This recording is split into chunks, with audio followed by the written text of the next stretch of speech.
This is what should be done by one who is skilled in goodness and who knows the path of peace. Let them be able and upright, straightforward and gentle in speech, humble and not conceited, contented and easily satisfied, unburdened with duties, and frugal in their ways, peaceful and calm, and wise and skillful, not proud or demanding in nature. Let them not do the slightest things that the wise would later reprove, wishing in gladness and in safety. May all beings be at ease.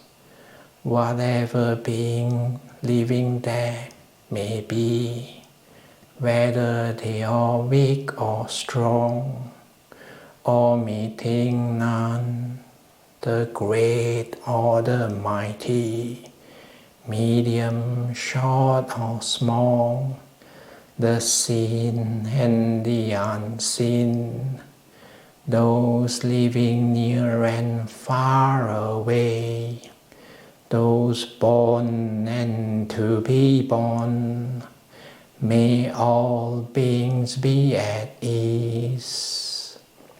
Let none deceive another or despise any being in any states. Let none through anger or ill will wish harm upon another, even as a mother protects with her life her child, her only child, so with a boundless heart should one cherish all living beings, radiating kindness over the entire world, spreading outwards to the skies and downwards to the depths, outwards and unbounded, free from hatred and ill will, whether standing or walking, seated or lying down, free from drowsiness. One should sustain this recollection. This is said to be the sublime abiding, not holding to fixed views, the pure-hearted one, having clarity of vision, being free from all sense desires, is not born again into this world. Sadhu, sadhu, sadhu. Well, Venerable, it's your time. Oh, it's my time. So, what do you want to discuss? Firstly, like meditation first? Firstly, do you have a topic for us you'd like to talk about? Because when we chant the Metta Sutta, I just thought of, it's not born again to this world. You know, it's like even though, because last week, I just went for a house dana, and it's beside the beach, at Perth basically. It's a really rich people's house. But it's interesting when I sit inside there and when I reflect on the people. Yes, they have physical comfort, but you can see that they are smiling, but you can't feel the genuine of it. Not like some not so rich people, But when they smile, they have this really genuine, you can feel the warmness of it. And then, yeah, maybe they don't have so much physical comfort, but it's interesting. They gain another emotion happiness. But rich people, they gain physical comfort, but not so much in emotion happiness. So when I reflect on that, if you're born, basically you can't win. Each other side, if you go to, you're not winning basically. So the best is not to be born again. So it's like how not to be born again. It's basically just this Eightfold Path, you can say. That's what we are doing, the heart of it actually. So in this Eightfold Path, it's like we are doing meditation. It's not like first step you need to do the right view, then second step, right mind, right thought or right intentions. But you can see that all 8 of these stuff, they are helping each other. That's why it's called like a wheel. I think a lot of, in the building of temples or anything, they like to have the wheel and then have this 8 spoke on it. And basically the 8 spoke, it means like the Eightfold Path. And then the wheel is like, you can see interconnect, everything is empower each other. You have the right view, that's like non-self, or this is just, I like it better instead of saying non-self, it's like everything is cause and effect. Instead of saying nothing is there, actually something is there. The cause and effect is there. And the cause and effect is just like, give you an example. People really like to separate between samatha and vipassana, basically like reflection or understanding and stillness. But basically both of them go hand in hand. If you understand stuff, if it's really right understanding, it leads to more stillness. If you have more stillness, you see things much more clearly, you understand things much more clearly. So it's just, they come in, just help each other. You can't separate them. So when you're doing meditation, more still you have, you found more of the suffering you will let go of. But more of the suffering you let go of, you feel that you're more still. It just helps each other. You can't separate them. So it's just having fun. I always found it's always gain when you do meditation.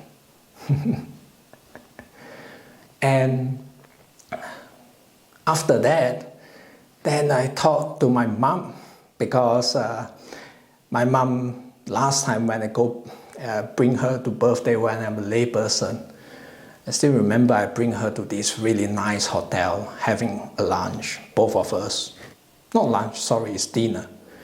And then this person just giving like because it's my mom's birthday, they have a grand piano, singing a birthday song to my mom, and also like ask, oh, how is your meal?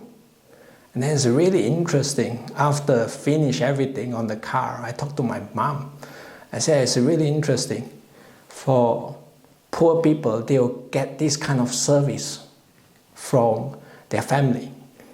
When you eat, people will ask, chit-chat around. And then I can feel this warm-hearted. But for rich people, they need to pay for the service. Something is really wrong. But it's really interesting to see that. When you see that, it's like, what is really happiness in the world? What you want? It's like, always I feel there must be some balance. You can't overwork. Also, you can't not doing work also. And then that's why I feel that it's like, if you work, you need to meditate also. Because if you meditate, then you work better. It's just helping each other.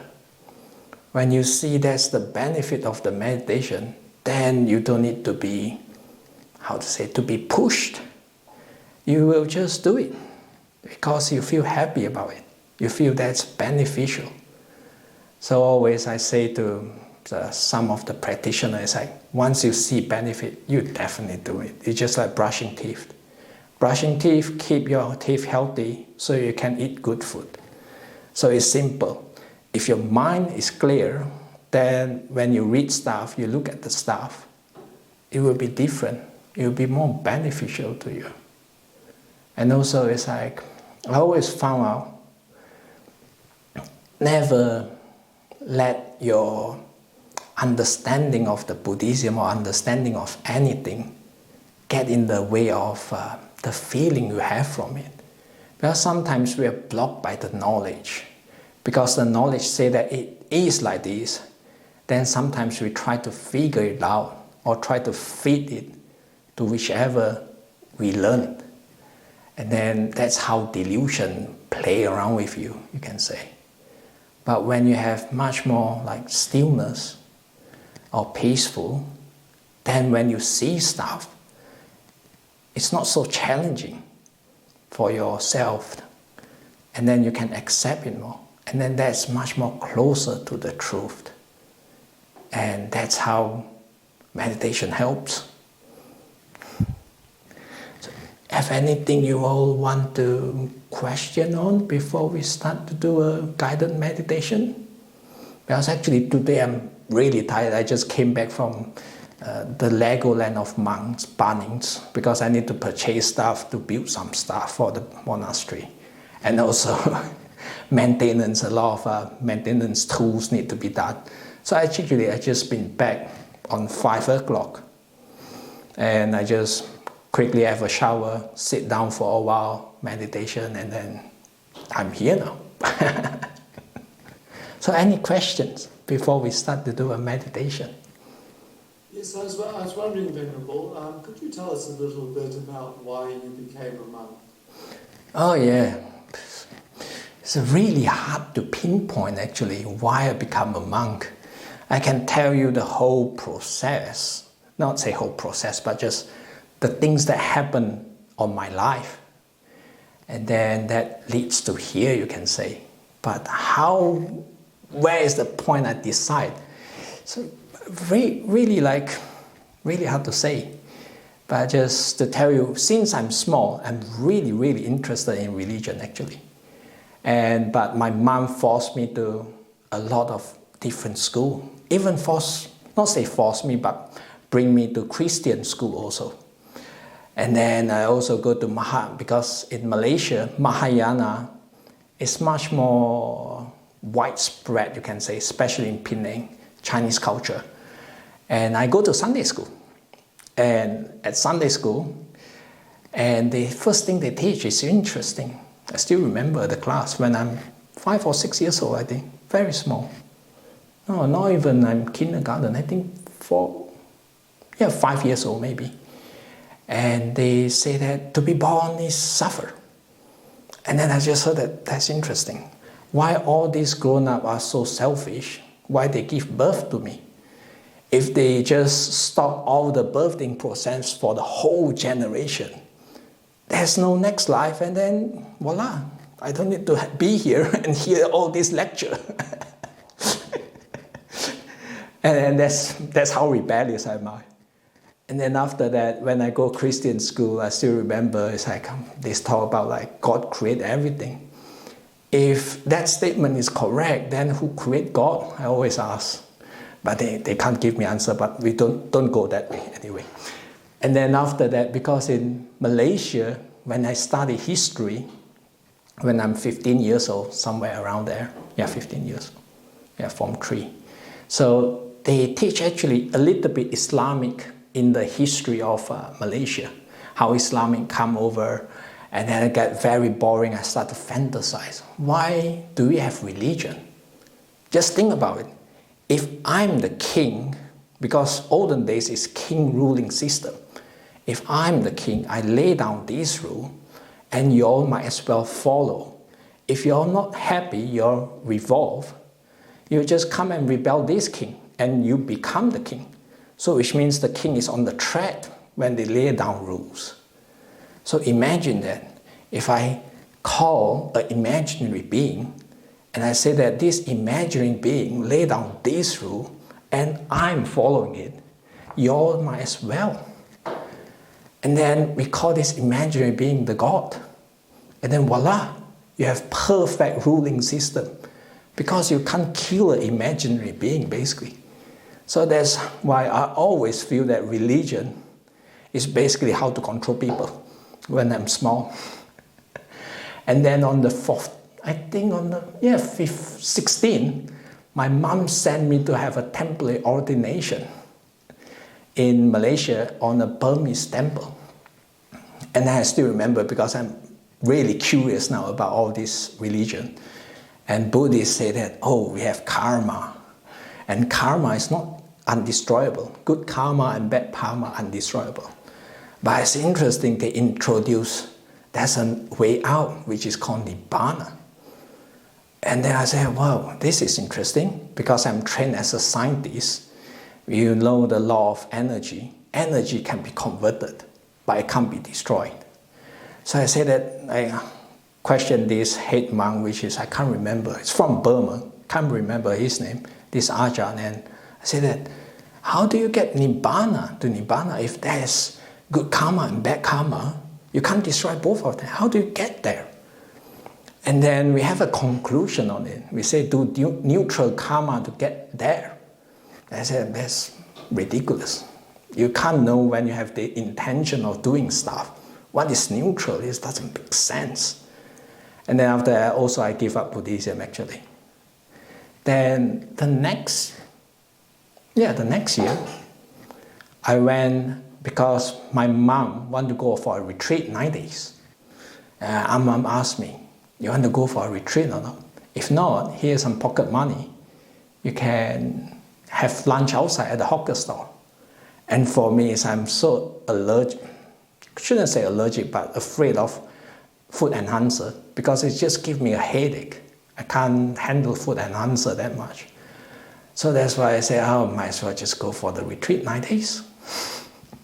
That's how I joined the first retreat. I go for 9 days retreat because of food. It's like I live up to Asian, especially Chinese culture.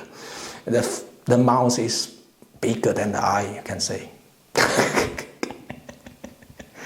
I love my food. And then that's how I end up on the retreat. And then on this retreat, because at night, it's similar like Nola Mara. At night time, you write question and have lay people sit at the back, and the front is the yogis, the practitioner, the retreatants. And someone asked about Nibbana. I said, oh, that's interesting. And then this teacher give, I think you hear it before y'all, the 5 kids playing the wishing game. Whoever wished the best gets the wishes. And then the first kid wished for, I want a lolly. I said, okay, that's good. And the second kid have more time to think, I want a lolly factory. Oh, that's better. And the third kid think that, how to outbid the second kid lolly factory? I'll have $1 billion USD. Now I talk halfway. I think that last time when I speak the travel, I think I speak this story. Same thing. Hopefully we have new participants. So the third kid said $1 million, so it's better. And the fourth kid, how to beat the third kid. So if you say you want $2 million, $2 billion doesn't mean much. So the fourth kid said that I want 2 wishes. The first wish, the $1 billion wish. The second wish, I wish for 2 more wishes. And then the teacher stopped there. I said, the 5th kid win the game. What do the 5th kid wish for? On that talk, actually, my head just go blank. How do you wish something is better than an unlimited wish? How do you outbid that? That's really like, And then the teacher gives the answer. The 5th kid's wish for, I'm so contented, I don't have any more wishes. And then the 5th kid is the Buddha. The 4th kid is mostly all of us chasing after stuff, you can say. So it's like, wow, it's like you can have a feeling of what is Nibbana. Just basically really contented. And then when you add in this non-self, then it's a bang. You say, oh, now you understand how you get out from this system of samsara, you can say. And then that's how I get really interested into Buddhism. And then I start to practice meditation, but just at the year and 9 days meditation. Basically, Ajahn Brahm. That's how I firstly met my teacher. Then that's why I always really follow up on that every year end. Until when I start to work. When I start to work, and then there's all this like, I work at Intel as a programmer, very stressful. After 1 year, I have a panic attack, which I don't know what is panic attack that time. I wake up in the middle of night, heartbeat really fast. I just like feeling fainted. And then actually my family sent me to the hospital. And then I keep on vomiting actually at the hospital. And then after that, I just, all this teaching, these two will pass, all this stuff just came back to me and helped me on that stages. I'm really happy actually that panic attack happens. I think that's almost like the turning point of my Eightfold Path, you can say, when I follow this teaching. And then this teaching just really helps me. And then I found out I start to meditate once in a while, not really constantly every day, but once in a while. But I still go for the 9-day retreat at the year end at Malaysia with Ajahn Brahm. And then after 5 years, after 5 years work at Intel, I found it's like, there's not much meaning. Because if you set a goal, it's like material goal, any goal, you see that it's just a matter of time you reach there. And then it's like, then what? Then you set another goal, as usual. And then after a while, you reach there also. And then I just feel that it's like, what's the meaning of this then? I feel like I lost my goal. And then I talked to a few colleagues, talked to a few friends. I said, wow, so young and you already have midlife crisis. And then I talked to my parents. And they said, oh, keep on working a few years, you'll find your goal.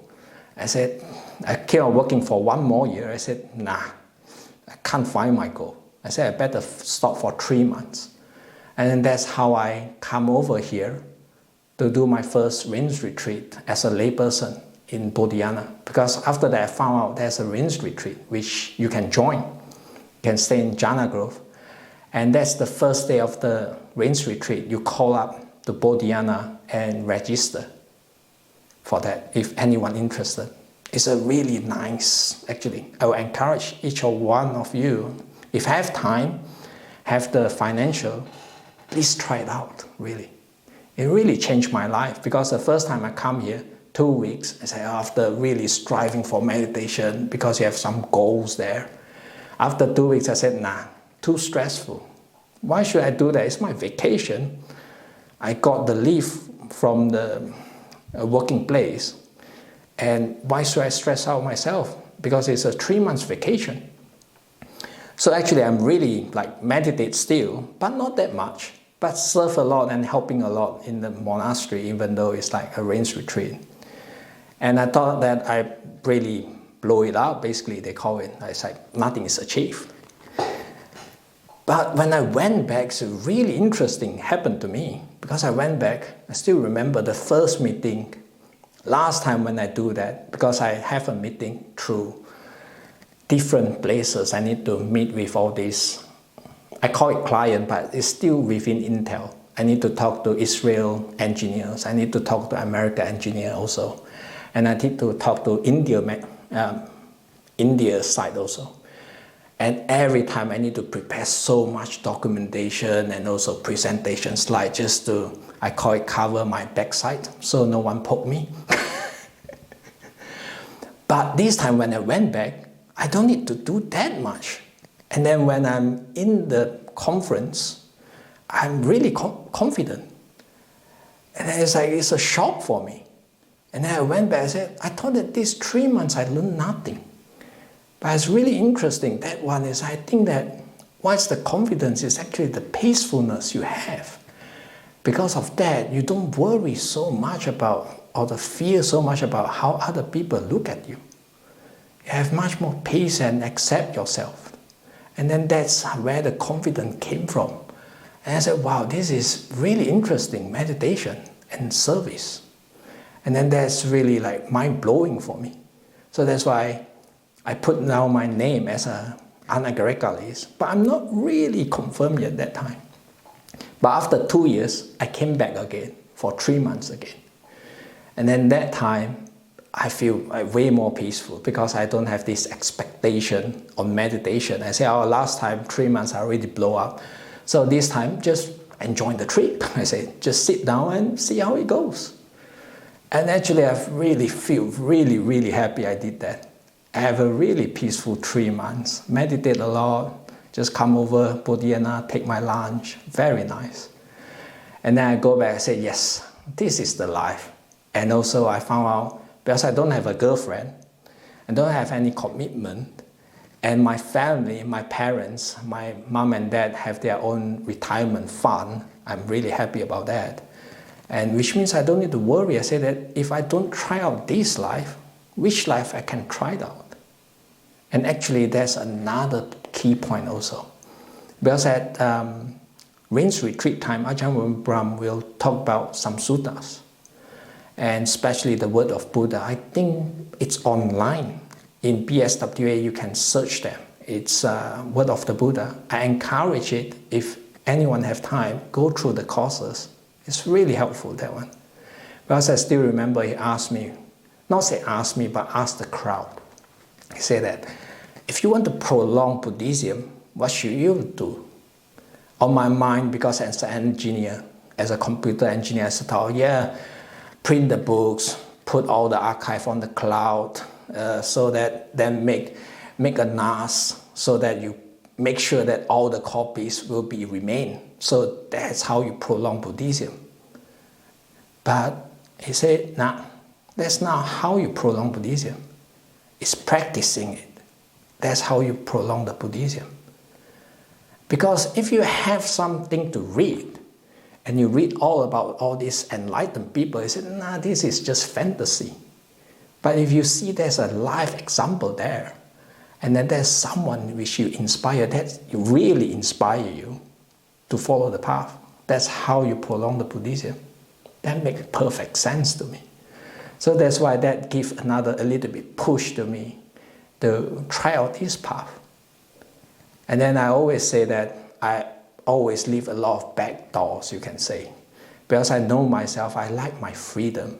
So if I say that I've been for this for my life, nah, it will not work for me. You need to be happy on this path. Also, it's like, I do believe that all of the participants here must experience some happiness during the meditation. So that's why I keep you all going.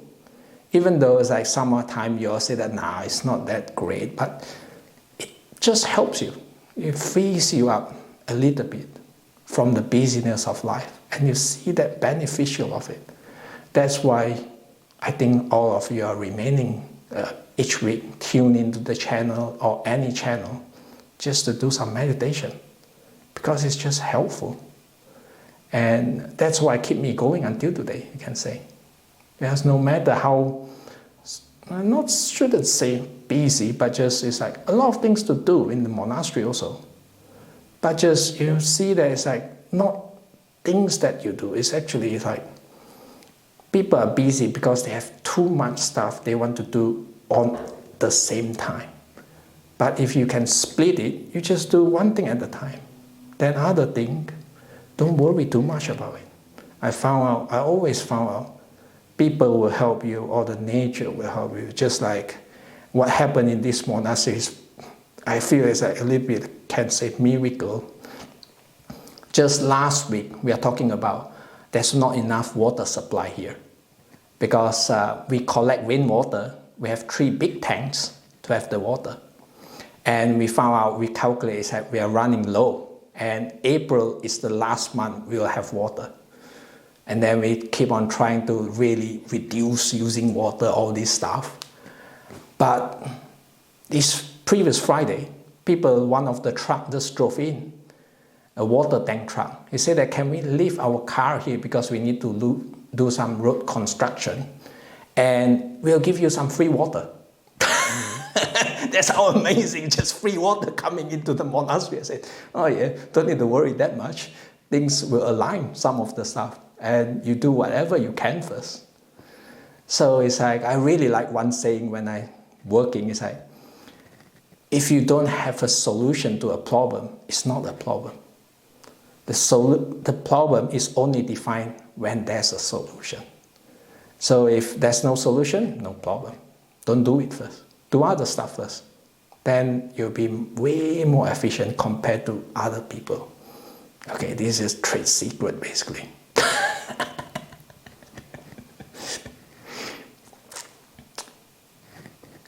Well, Venerable, are you ready for that meditation? Oh, yes. Comments in the chat saying how interesting your talk has been, so thank you, Venerable. Oh, whew. I made it, luckily. I always felt quite stressful when I say, oh yeah, don't know what to talk about. But this one you can say, why I become a monk. A lot of people ask when you're anagarika. I've been rehearsing. This version I think this is almost maybe the end version. I don't know how many versions I have. This is the final version, I think. It's keep on changing every while. I think the versions you'll find will be endless. Yeah, endless. So today, what meditation you all want to have? A nice meditation. A nice one, okay. Expectation usually spoil it.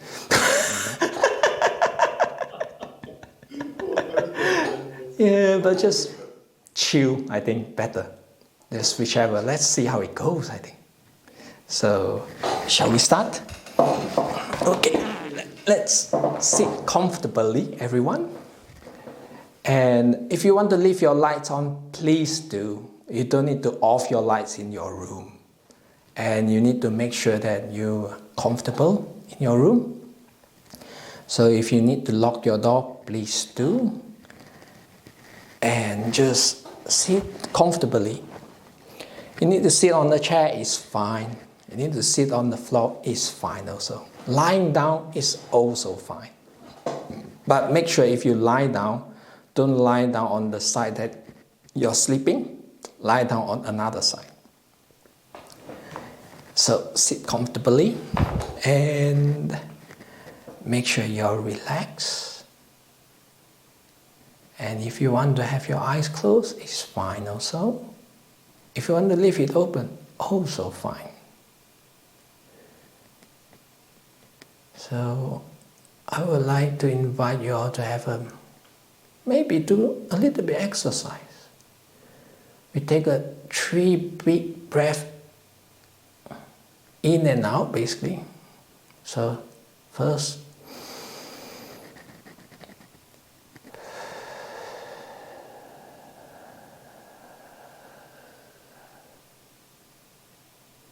inhale,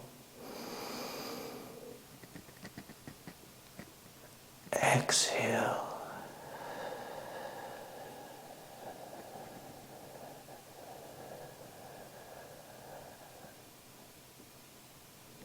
inhale, exhale.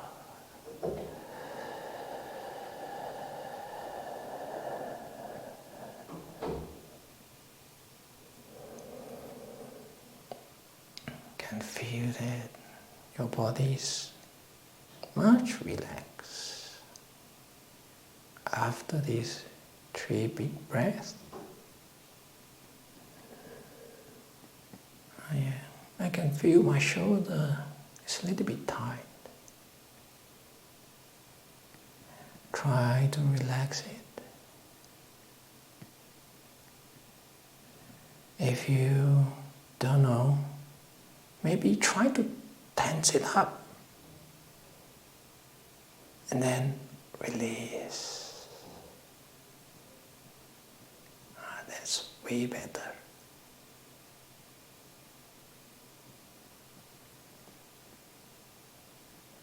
When your body is relaxed,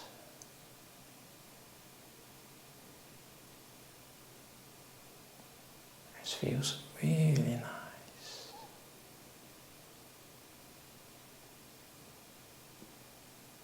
So we start to send some kindness to the furthest part of your body, to your toe. If you can't feel your toe, you may wiggle it a little bit. Oh yeah, there it is. Send some kindness towards it.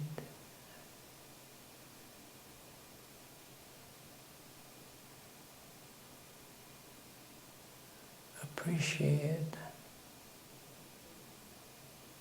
because you have your toe, you can walk balancedly. Thanks for the hard work today, toe.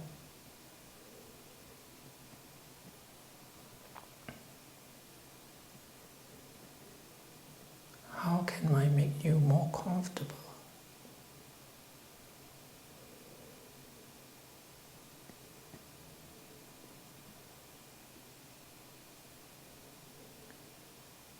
Feel your sole of your feet.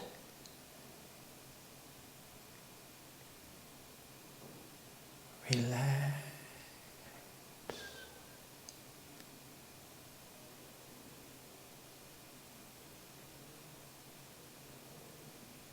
Feel the warmness of it.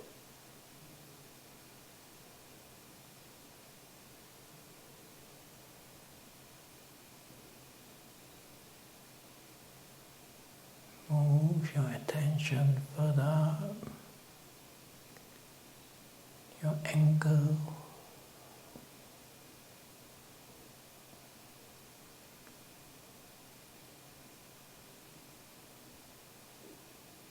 Relax.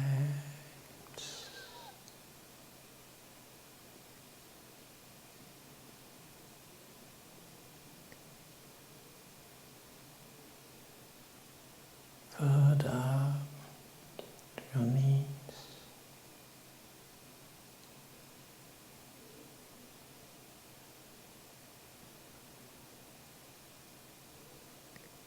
If you feel that it's a little bit cold on the knees, you can put a cloth on just to warm it up.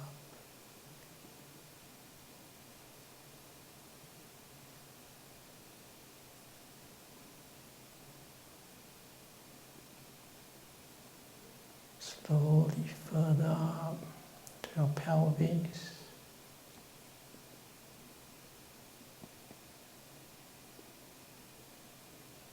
You can feel the equivalent pressure which you have touching the cushion.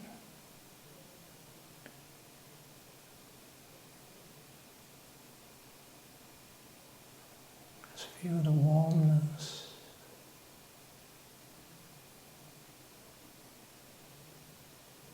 And relax.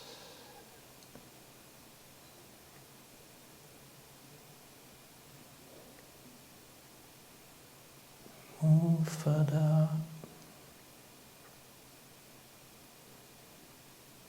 to your digest system.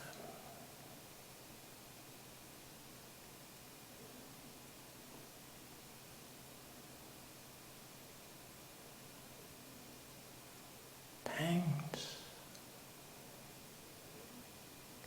Throughout the years, you've been doing such a great job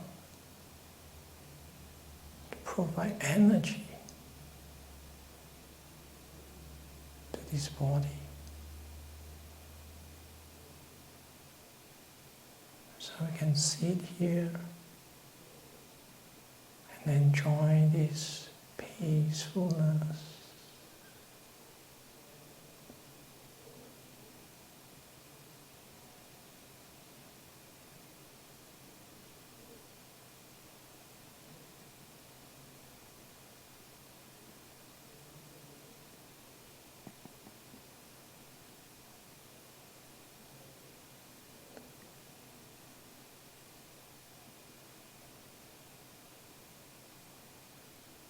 Move further up to your chest. Feel this breathing. Air flowing in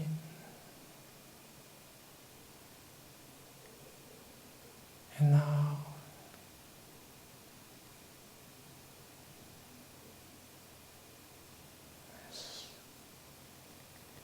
Just like the sea wave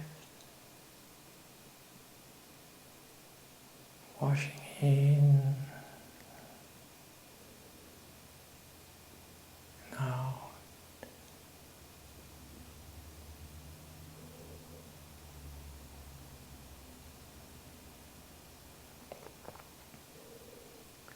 Feel your hands and shoulders, just like you're on the beach.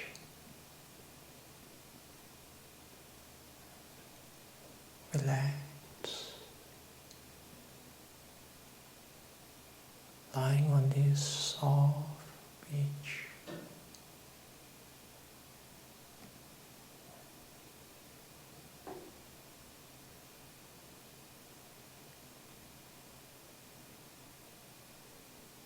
Seeing this beautiful sunset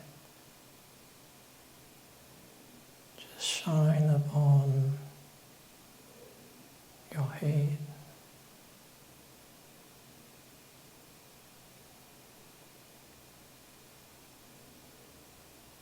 The gentleness of the light just fall on your face and relax it.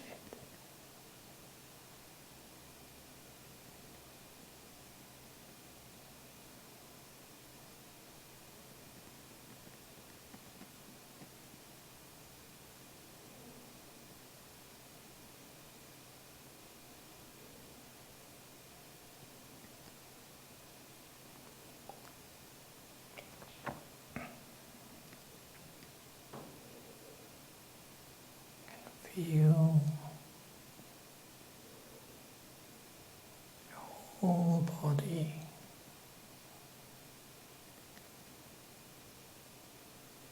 is really relaxed.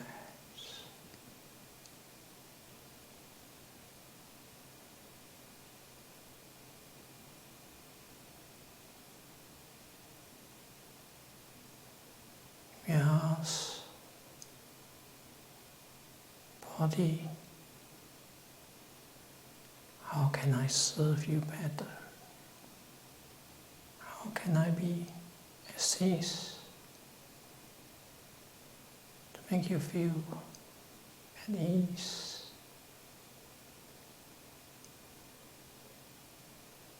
And not burdened with anything.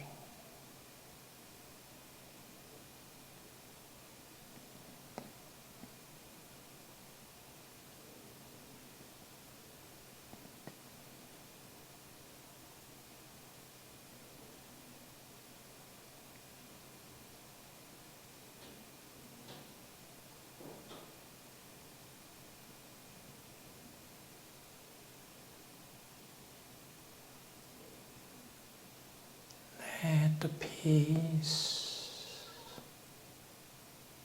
around you to soak into your body.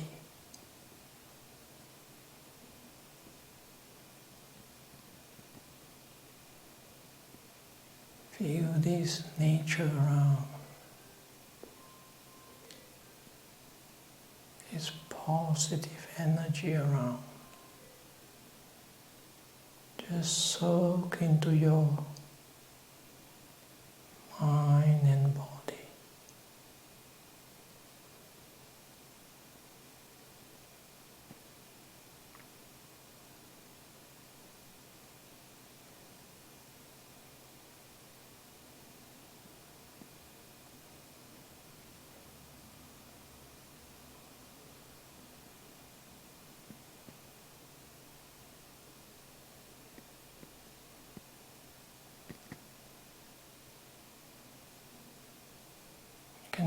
feel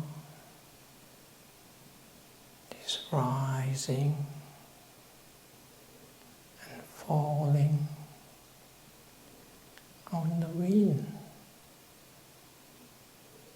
around your chest area.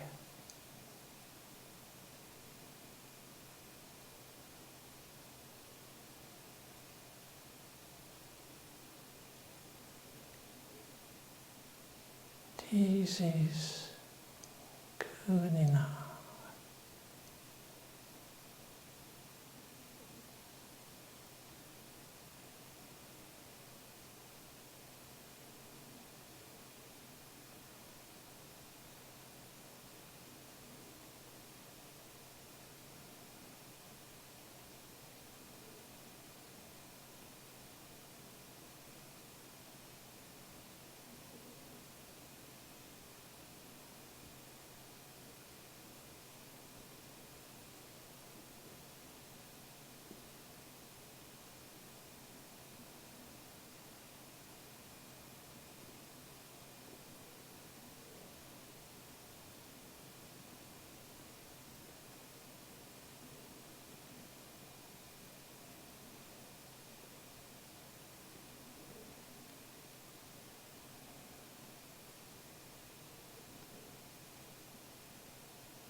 Feeling the wave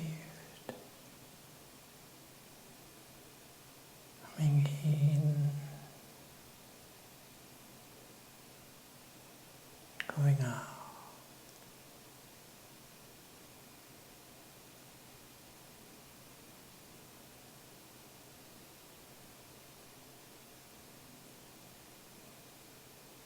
Feel your body relax with this wave.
On this wave, you can feel that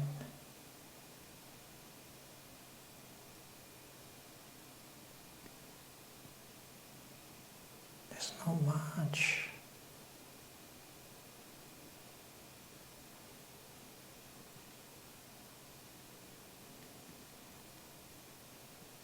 you need to do. Just flow with it.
are flowing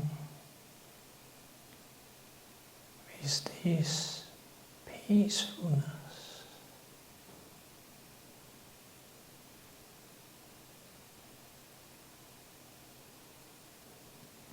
These gentle waves.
Feel these gentle waves as some tingling sensation. You further relax into it. Relax.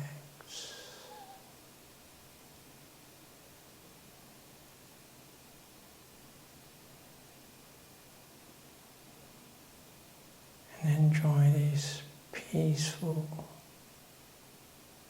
waves.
these peaceful waves.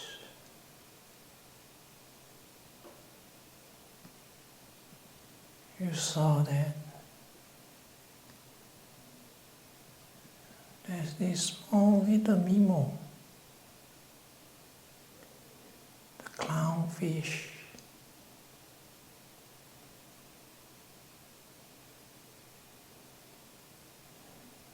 And one of the fins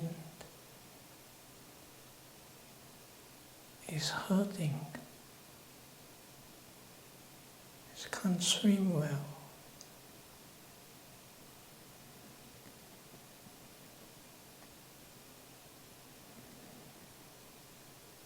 You try to help him. You saw a string on the fin. That's why I can't swim well. Try gently untwinkle the string.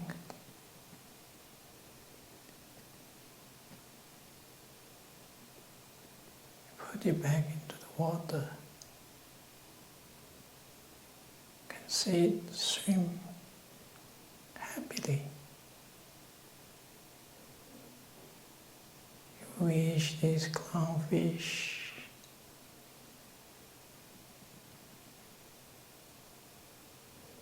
feel as peaceful as you now.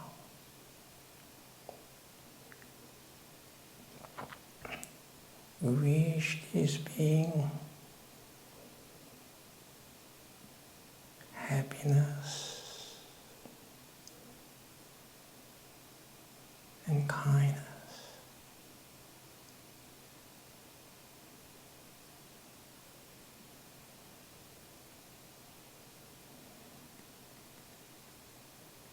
You feel this kindness grow.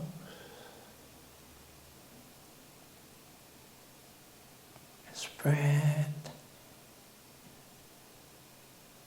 to the other fish in the ocean.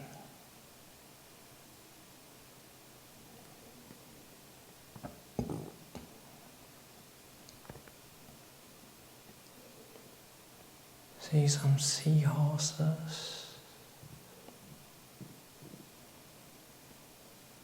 Wish them happiness and peace.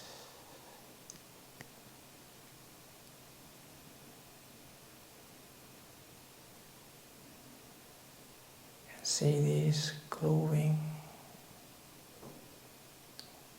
of the golden ball of kindness spreading further, reaching the sandy beach and around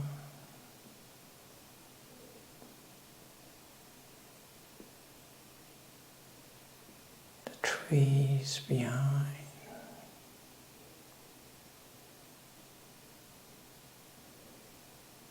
Spreading further this kindness to the land, to the people around you.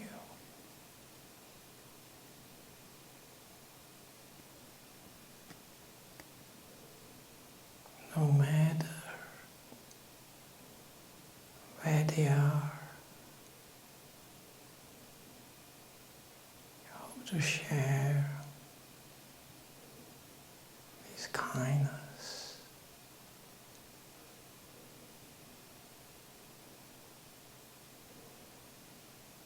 This golden ball of light spreading whole land around you.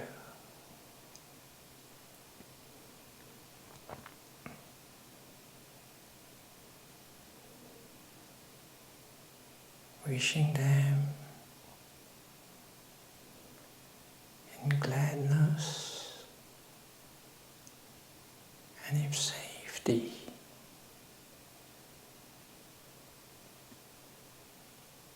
And you feel this energy, this peaceful energy, echo among each being.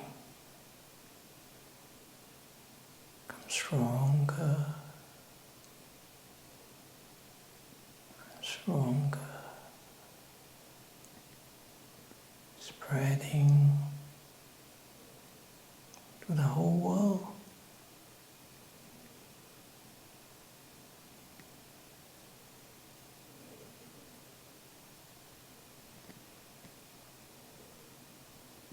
There's one more person.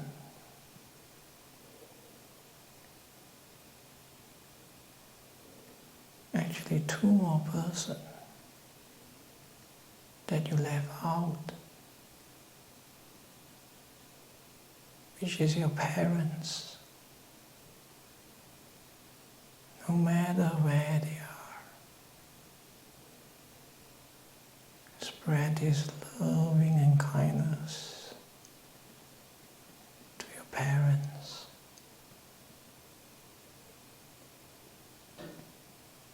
Wishing them safety and peaceful.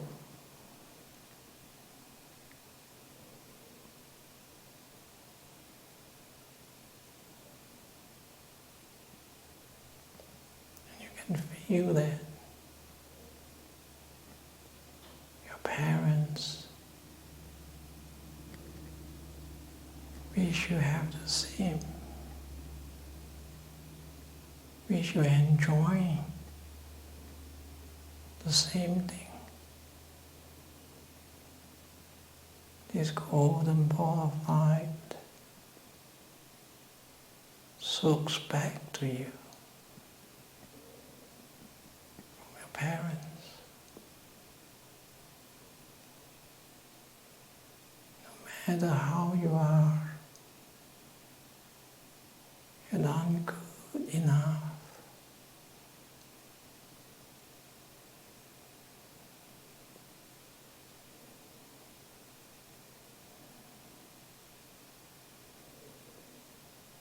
You can still be the small little kid. Just relax in this moment.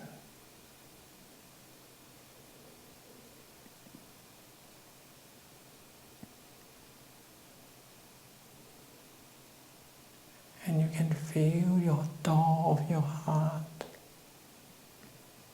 opens up and accept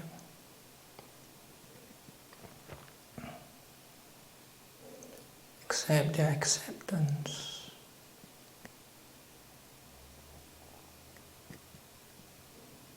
And also forgiveness.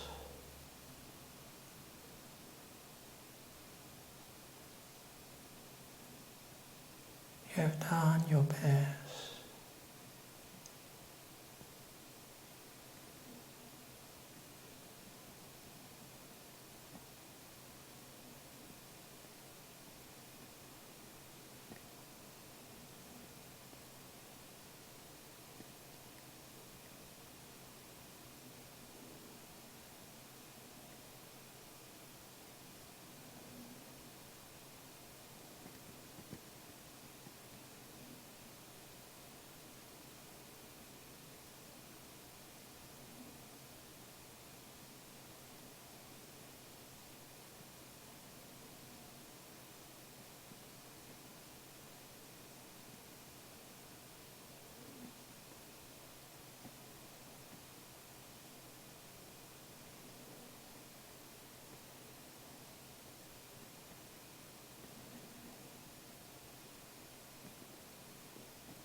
almost the end of the meditation.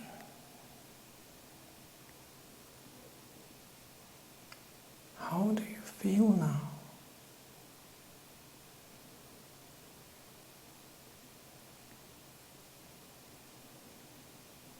And what leads you to the feeling you experience now?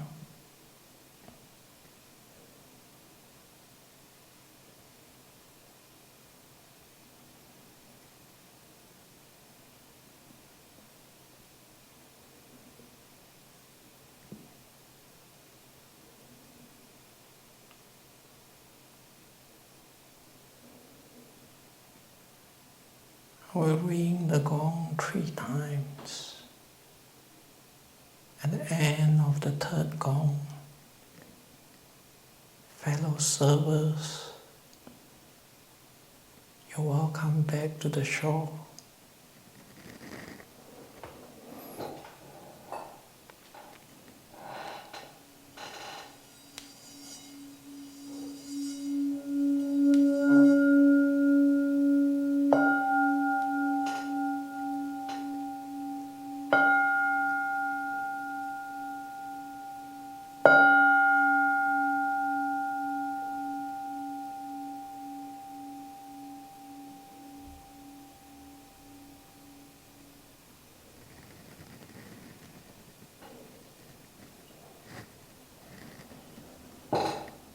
Welcome back, fellow servers, surfers.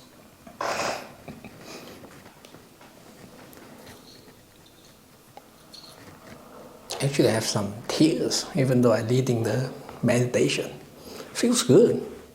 Never expected that.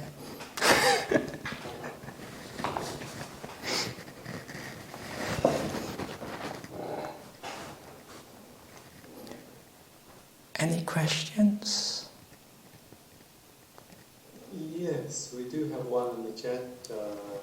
In the book, if I could read it for you. Sure. Just a moment.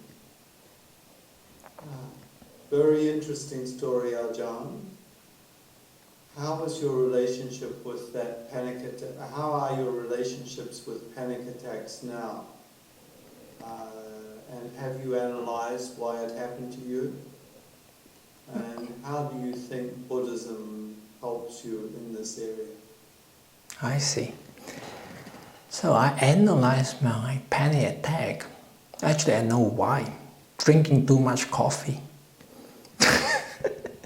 That's the first reason. And it tops up with the stress of the job because I try to solve it, which is, I don't know what's the problem. And when you don't know what's the problem, you try solving it, it just ends nowhere because you don't know where to start also. So it's always really important to identify the problem first. It's just like if you want to have potato chips, you need to have potato first. And then only next one, you need to have a knife to cut the potato. And then after that, you need to have the oil. And then after that, you need to have a gas stove. Then only you can cook the chips in the pan to get your chips. So there's always a series of stuff. But you need to identify the starting point first. Where's the problem? And usually we hop into solving it without understanding the origin of it, you can say. That's usually where we stress out. And then I would recommend, if you have a panic attack,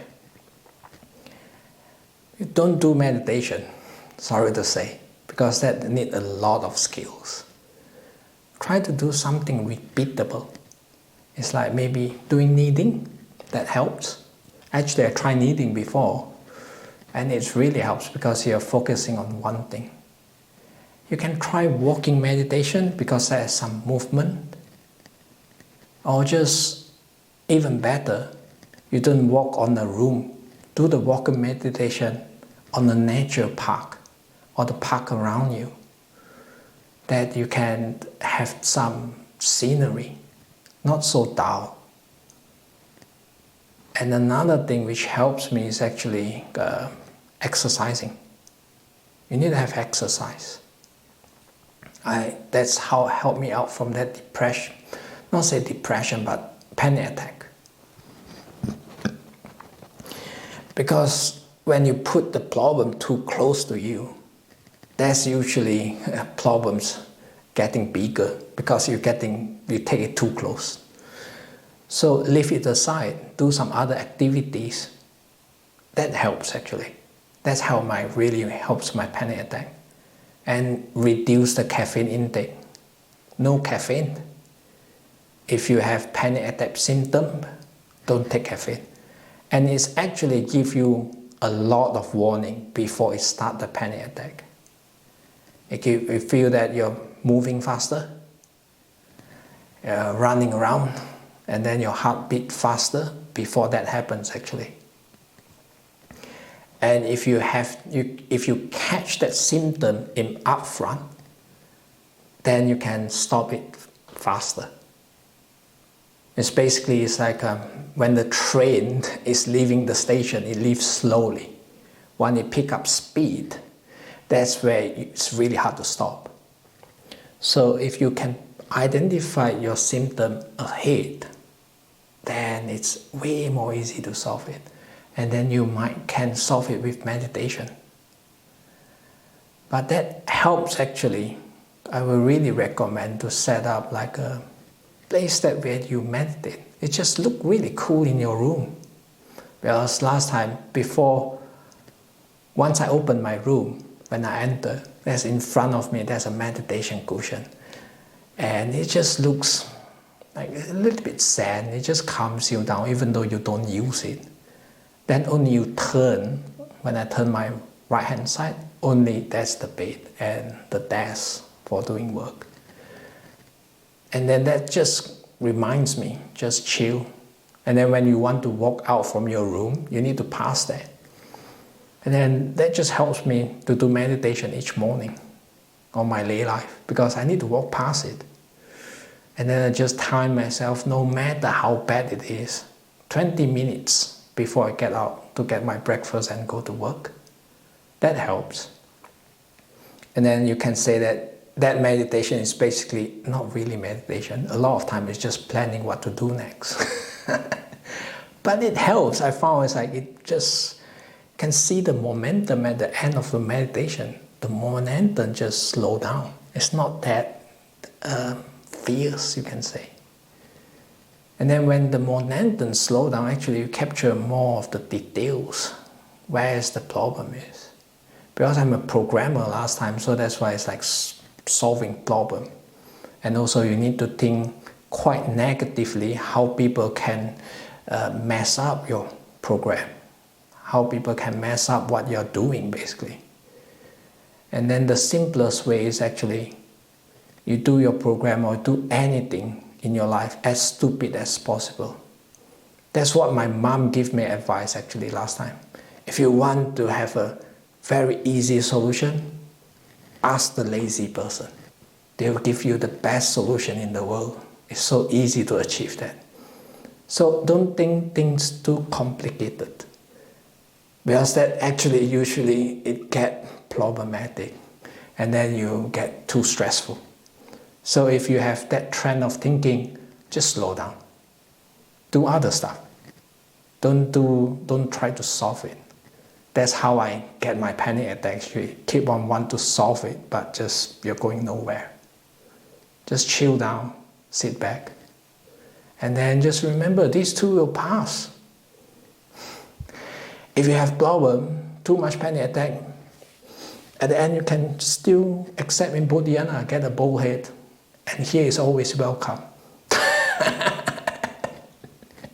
So, not too much to stress out about life.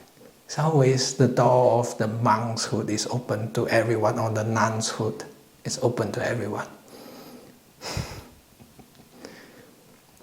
That's how it helps me actually. So just slow down the stepping and do some exercise. And repeatable stuff helps actually, like kneading, or last time I have building robots, the Gunpla, just chipping away and sanding the plastic and then put pieces by pieces. Just do something really, can say it's non-productive or stupid. Just follow the diagram, you don't need to think. That helps you out from the loop of the thinking of the stressful stuff. Yep. That's my answer. Any questions? Yes. I do have two, Venerable. Yes. If you don't mind. Yeah, don't mind. Thank you for the meditation. Speaking of Gunpla, I have myself a Gunpla, so if you can... Wow! It's the 78 RX. I recognize it. Yeah, that's my stress relieving. That's not my question, but my first question is, so I can totally relate to how you were talking about being a programmer and then stressful job, and you try at one point you're very stressful, and then you started meditating, and then after that a few months of practice and everything, you don't feel as much as those stressful moments when you have to present and everything. So I kind of relate to that, because I started picking up meditation, and then now I'm to a point that you do presentations or you talk to the boss or things like that, but I feel now whatever stage, it's not in a bad way, but it doesn't really affect me anymore, I think, but not to a very much of an extent. But my worry is does it hinder my a promotion of progress, right? So how do you draw a line? Because it's if you don't have that type of a healthy stress pushing you, and then you wouldn't get I kind of take good care of the quality of my work as well. So if you don't pick up the phone over the weekend, or if you're not available anymore, you kind of seems like you're not taking work seriously anymore. So how did you manage it according to your own experience? So that's the first question. And the other one is a bit weird. Sometimes when I meditate, I feel my head or arms or some body parts feel very, very heavy, for a brief period. So I'm not sure whether it's a normal thing or I'm not going crazy or anything. So those are my two questions. Thank you. Yeah, so answer your first question first. It's will it hinder your promotion? Absolutely not. I can't promise that actually. Because it's more you're more relaxed, actually, more you think out of the box to solve something. Because it's at the end of my career, you can say, my programming is actually, because I coordinate with people, I set up a system actually. My programming is program people so that people can do programming. So I don't need to manage the stuff instead of letting people managing it. At the end, it's it's quite cool. You can say I set up test cases and people can write program and just run the test. It's passed. It go to the bigger loop and test more stuff. And then it will release by itself every 2 weeks or every 2 weeks actually. They will release a new version. I just need to check at the end. And if I never have this meditation, I never see a clearer picture how to write more codes, you can say. Instead of I'm doing it, I'm passing down to other people to do it, to the users actually, to do it. Because it's at the end it's so simple. When I left, actually no one take away my role. Just they themselves taking the roles. And if I don't meditate, I don't see that full picture, you can say. It's quite interesting for me. And another thing is once you're much more detached to the problem, it's actually, you see, it's I describe it as you're really thinking out of the box, you can say. And when you're thinking out of the box, it's just way more useful instead of following the same routine. But sometimes following the same routine, not bad, but just it's like when you're out of it, it's much more easier to see something. Where is the pinpoint to clear the stuff? And for promotion-wise, one thing you need to really advise on that, don't chase after that. It's not worth it. I say that. More you promote, more stressful you are. Just accept whichever it is and work happily. That's the more important thing. It's way more important compared to promotion. But it's, you do the sake of fun of it. I found out. A little bit balanced, fun and stress need to be balanced. But just the sake of fun of it, then you have much more way to have that creativity also. And then don't, because sometimes when you're chasing after promotion, you're scared of failure. And then that's where hinders you from further proceeds on stuff. Because when I firstly come up with this idea of let the user to do the programming or solve their problem, it's actually, I know a lot of stuff will fail. And then I said, nah, I'm just proceed ahead. Let's see how it goes. Instead of thinking all the ways that it's not going to work, I just think of the ways how I get it to work. Just maybe you will have a lot of problems because it's a new approach, but just try it out. Because it's at the end, I always say that praise and blame come hand in hand. It's also very aligned with Buddhism. The Buddha said that, not me. They come hand in hand. Some people might praise you on the same stuff. Some people will blame you on the same stuff. But just, it's okay. As long as we ourselves, I feel that, we ourselves, we feel happier. We feel we have fun on the process. That's important. And then for your second question, is about the meditation, you feel heaviness. It's just, I think Ajahn Brahm says, when you meditate, because you're much more not attached to the normal thinking or the normal perception, and the perception just come out and play with it. Just like sometimes you can feel in your meditation, you feel you're bigger or you're really small. But it's not really. You're still the same. It's just the perception is playing around. And let it play around. Have fun with it. I say enjoy the ride. Don't worry. And then it's really safe, because in this type of meditation, you don't do any one thing. If you don't want anything, how can you be crazy? It doesn't make sense. It's just not matched with the logic, If you want something, maybe yes, you become crazy. But if you don't want anything, you don't have hatred, then I don't see how it can go wrong. You just flow with the waves, just like what we are doing. Just wave in, wave out, instead of breathing in, breathing out.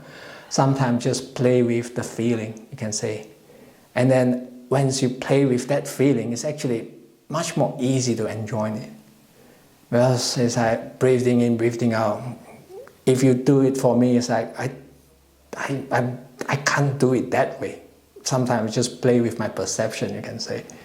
And just with the wave in, wave out, then you don't control it so much because it's a wave. Yeah. And try different stuff. I always say that. Thank you very much. Thank you. Yeah.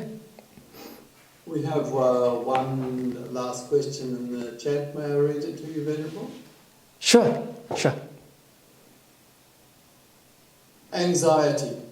As I get a dreaded feeling in my tummy, which then triggers a whole lot of bodily reactions similar to what you have been explaining this evening.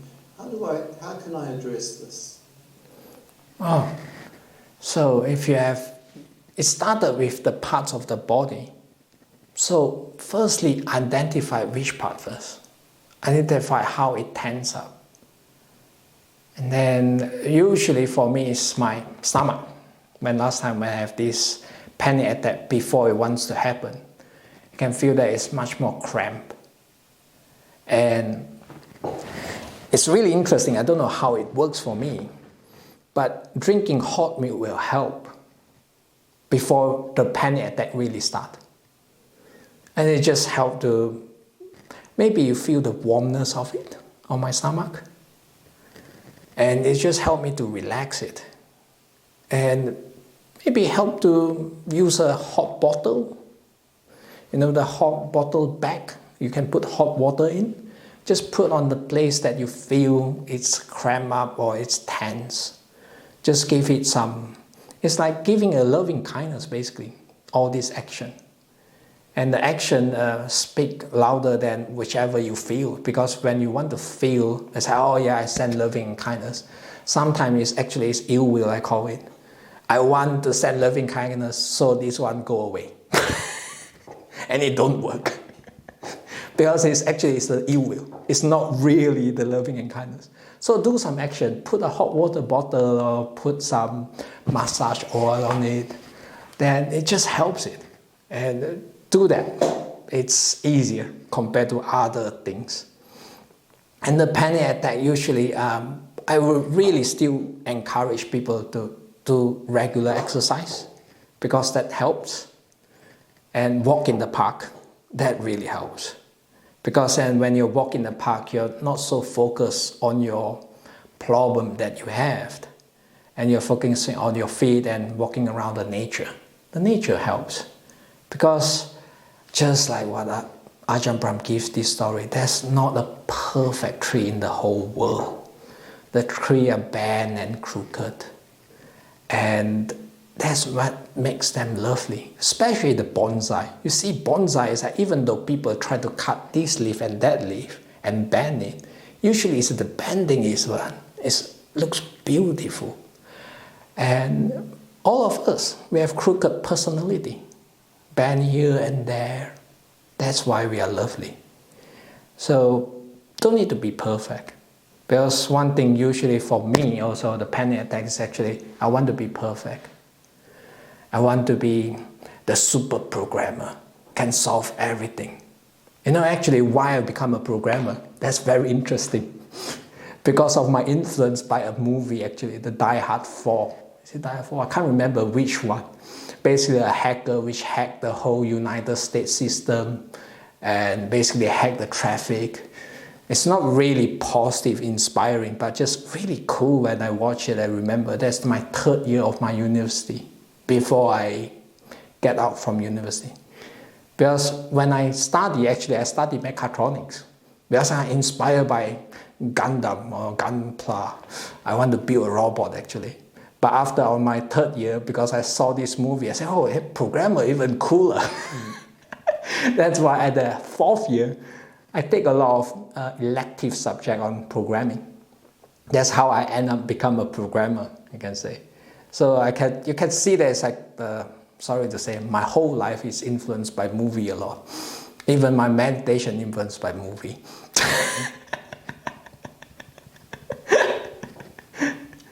But when you trace back a lot of stuff, you can see that where it came from. So don't need to be perfect. Then that solves a lot of problems. Because once you're not perfect, then you're perfect.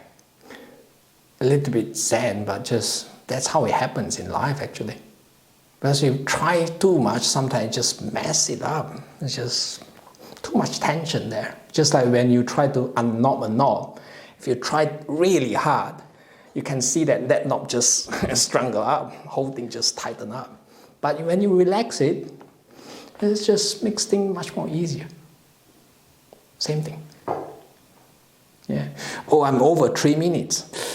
Keeping you all up awake. Yes, indeed, Venerable. Sorry. Venerable, would you like to leave us with a blessing? Oh yeah, it's the same thing, which means is sharing the merits. So here we go. Idang me nyatinang hotu sukita hontu nyatayo. Idang me nyatinang hotu sukita hontu nyatayo. Idang me nyatinang hotu sukita hontu nyatayo. Sadhu, sadhu, sadhu. Have a great week, everyone. See you all next time.